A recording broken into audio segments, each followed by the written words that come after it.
Hey, what's up everyone? Morey Croson here, and we have a brand new breakdown for today. It's going to be a comparison video between Marcell and Trayvon Bromell, and we're going to start the video right now.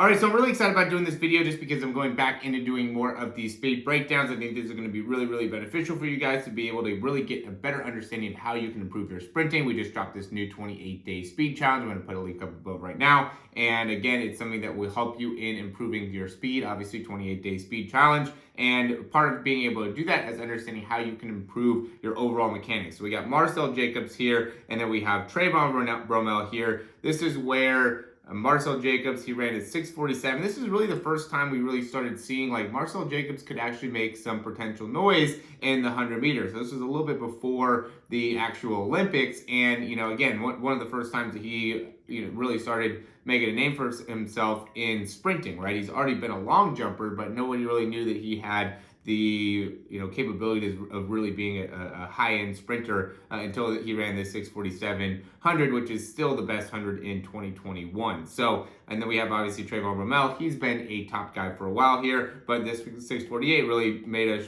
or allowed us the opportunity to see that he's back in the type of shape that he needs to be able to perform at the highest level. So, I really like Marcell in his ability to get a great start and then also finish very strong. So, I love Marcell start here. And I mean, I like Trayvon Bromell as well. But the issue is we see, first step here, and obviously all these guys, you just do such a great job being able to maintain such a great ability to have ankle stabilization, right? So when they're landing, they're able to land with their toes down and their heels up. And what stands out to me, though, is that we can see that Trayvon Bromell, he has a great initial start, but then from there, I think he kind of maintains more of a hunched over position. This is something that we'll also see from like Justin Gatlin, and obviously he's one of the best and has been the best for a long time. But I really like Marcell better and how he maintains more of a upright position within the spine. Now, there's obviously a difference with Trayvon Bromell, who's 5'8", and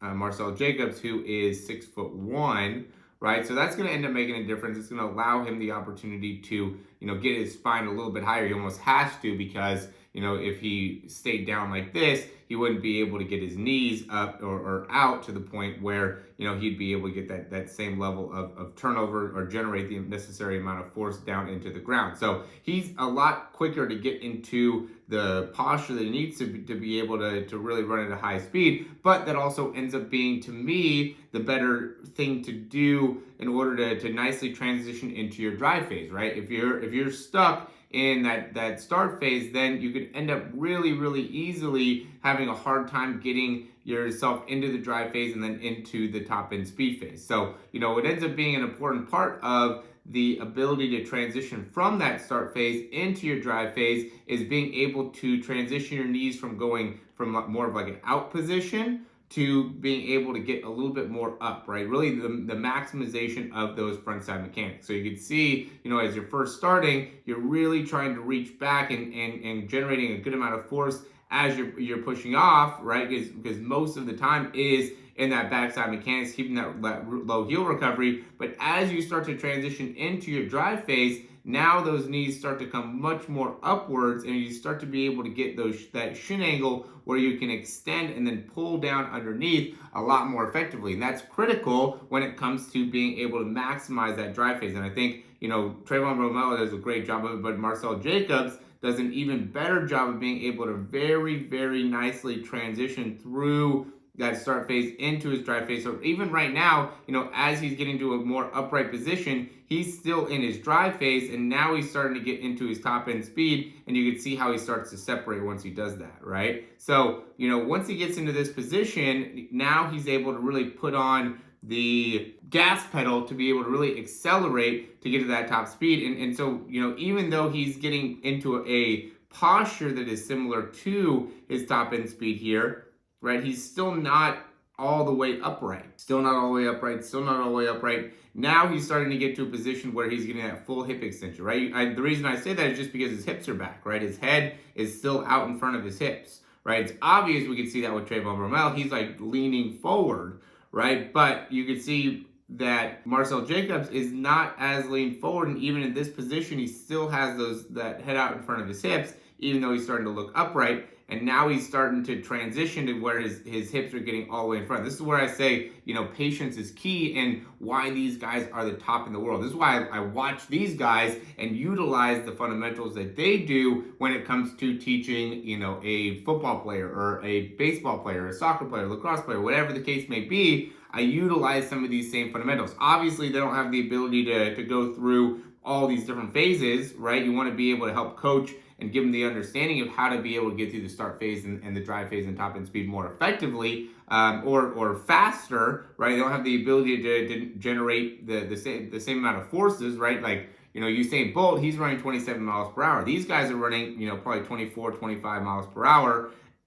If you're running 22 miles an hour in the NFL, you're one of the fastest guys on the field, right? So they just don't need to be able to go through the same type of start phase, drive phase, top end speed phase to be able to get even into those numbers, right? They're not going to, in the NFL or in the MLB or anything like that, they're not going to be able to go through the necessary fundamentals needed to be able to get to that 24, 25 miles per hour, but that's not needed. If you can get to 22, you're going to be one of the fastest guys, right? I mean, year after year, there's a couple times people have got to 23 miles per hour in the NFL. Correct me if I'm wrong here, but in an NFL game, there's only been 2 or 3 times where somebody's gotten to that speed in their, in a game, right? So if you're going in 22, 21, 22, you're one of the fastest guys on the field. So you don't have to be able to really get through these same positions. But if you have an understanding of what it takes you to be able to get to that top speed, it really makes a big difference, right? So, that ends up being the big thing. And this is the 60, right? Even in the 60, you still have to have the same type of understanding of how am I going to go through the start phase to the drive phase to the top end speed as effectively as I possibly can, right? And,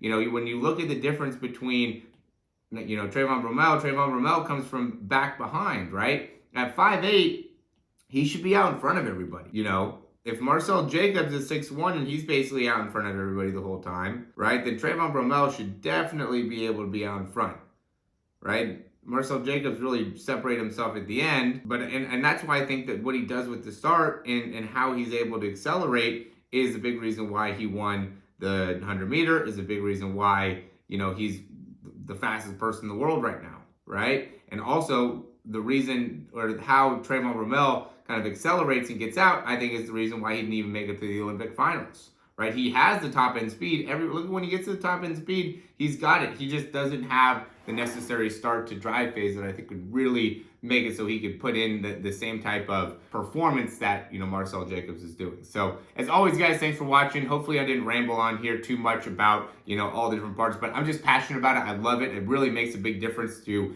help see people understand sprinting better. I can't tell you how much happier it makes me when I see people improve their sprint. Just because I've struggled with it, right? I have had issues in my own sprinting performance and have struggled to be able to improve my speed. And so, I understand what it's like to not be the fastest person and what that feels like, right? Because I grew up and I was fast, and then I had a period of time where I was like not as fast as a lot of people, and speed was an issue for me, in football. And, I really ended up dedicating a lot of my time and energy and effort to be able to improve my speed. So now that's not an issue for me anymore. Now it's something that people actually travel to me to be able to learn more about because they've seen the development overall and obviously the YouTube page and everything like that. So it's something that I'm really passionate about. I really like being able to help you guys out with. So as always, guys, thanks for watching. If you like the information, go ahead and click that thumbs up down below. Subscribe to the channel. If you have any questions, comments, or recommendations, you can leave those down below. Check out that 28-day free speed program. I think it'll be really, really beneficial for you. I put the time, I put the energy. I'd love to answer any questions. I want to make sure you guys are seeing improvement. The idea is to just give you guys proof of concept, right? I want more people to be able to get more access to what it is that I'm doing and how I'm building speed for myself and for my clients, so then you guys could have